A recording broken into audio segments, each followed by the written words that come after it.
Guys, gusto ko lang i-share yung menu namin dito sa aming trabaho. So, ang daming pagkain dito. Ito yung roast chicken. Ito yun, oh. Ito naman, ito yung pinaka masarap na pinipilahan. Pork limpo, inihaw.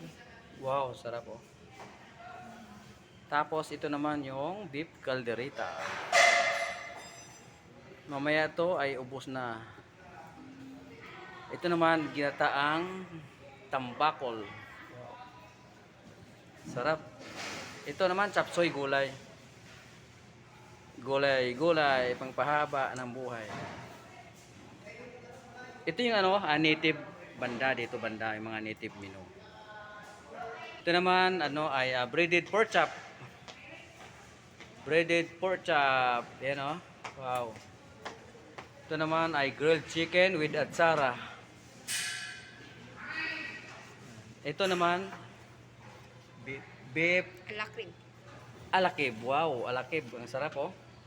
Alakrim. Ha? Alakrim. Alakim, yan, oh. Yung sauce niya, mga kabayan, oh. Alakrim. Beef alakim. Wow, sarap. Siyempre, ito yung hindi mawala dito, crispy calamari. Meron tong dressing, TID. So, ito yung namin mga kabayan, no.